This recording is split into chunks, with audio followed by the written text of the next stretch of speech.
Welcome to TIG King YouTube channel. I opened TIG King to share my welding skills to people who like to learn TIG welding. This channel will cover TIG stainless steel welding, but also layout, metal fabrication, fit up, and how to find a job, etc. Okay, let's go for the first lesson. The first lesson is how to practice TIG walking cup or TIG weaving skill for beginners. The first, you make a path on a metal plate and the TIG torch cup will walk along that path. You draw two straight lines with half-inch width. Make a zigzag lines between two straight ones, and you are ready to practice TIG weaving or TIG walking cup. Second, you select the proper TIG cup size. There are many kinds of cups. I will show you what I have. Number 5 cup with a small radius. Next one, number 6 cup, a little bit bigger than number 5. Next one, number 7, number 8,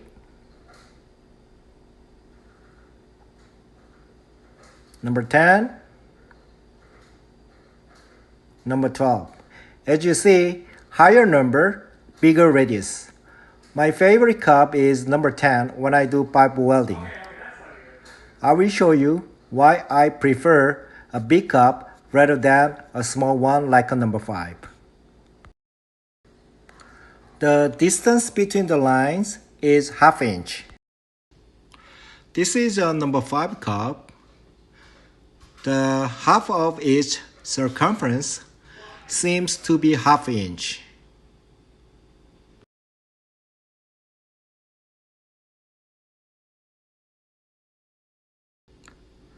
That means you have to roll the cup a lot for every weaving.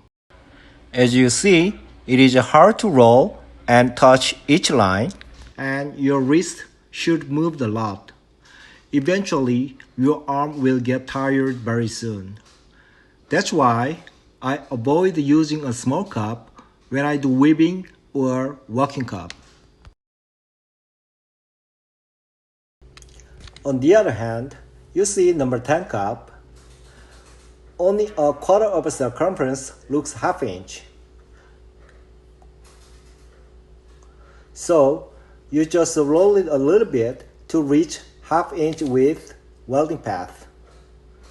It is very easy to roll, you can travel fast, and you are less tired. There are many good things if you use a big cup size. However, if you don't have any problem in using a small cup, it doesn't matter whatever you use. Next one is how to grip the TIG torch. I have trained many new welders so far. Most of them, they grip the torch too tightly. If you hold it too tightly, it is pretty hard to walk the cup. In addition, you cannot weld for a long time because it gets you very tired. Do not hold the torch too tightly. Relax and hold it loosely. If you feel your hand is too tight while welding, try to open pinky and the ring finger. It's gonna help to grip the torch loosely. That's very important. There is another big problem if you hold the torch too tightly. If you are not used to the TIG welding as a beginner, it can be very difficult to travel forward. You keep rolling the TIG cup to move forward. However, you just stay at the same spot. Then, the spot is getting hotter and hotter. At the moment, if you hold the torch too tightly, your torch can slip. If that happens when you weld the real product, it can damage the product.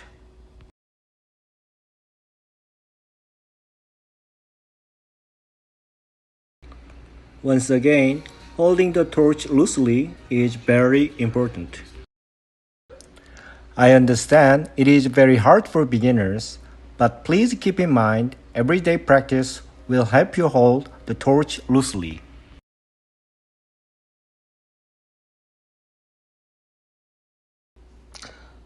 Next, I will let you know the ideal tungsten stick out. If it is too short, I cannot see the tungsten tip from the top. If you cannot see the tungsten tip, you cannot weld it. So, you have to stick it out a little bit more.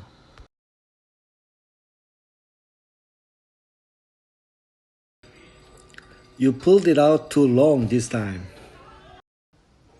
The long tungsten tip will touch the welding puddle, so both of the tungsten and the material will be contaminated. In addition, argon gas from the torch may not reach the welding puddle. There is no right answer about the stick-out tungsten. I usually stick it out around quarter to 3/8 inch. Now, I will show you how to practice walking cup. You start from the center. Roll the cup to the edge of the light line. Stop for a sec. Turn and roll to the left line. Stop for a sec. Just repeat, roll, stop, turn, roll, stop, and turn along the zigzag line. I want you to stop for a moment when the tungsten tip reaches the line.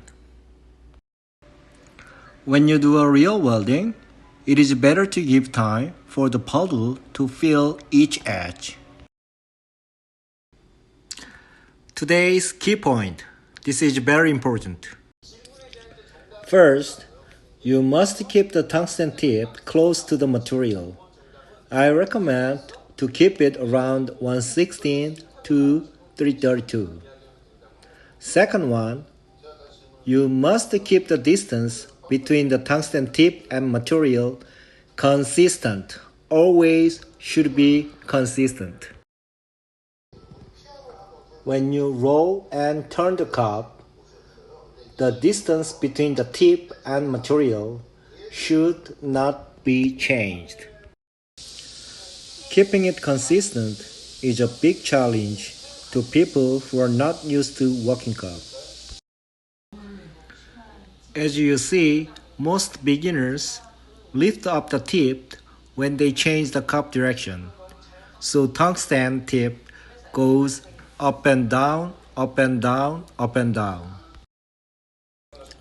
So when you practice, you have to keep an eye on the tungsten tip.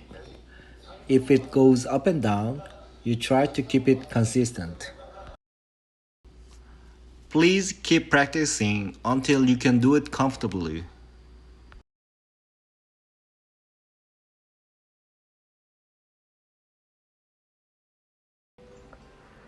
This chapter, I will show you how I move my hand. You move your wrist like drawing a circle slowly. You have to relax your arm. If it is tensed up too much, it is very difficult to move. Don't worry too much about the rolling your wrist. Instead, pay more attention to following zigzag line on the path. Just relax and keep moving along the path. Then you will be getting used to it.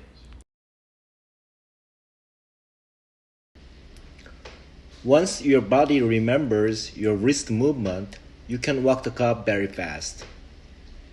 Remember this. Loosen grip.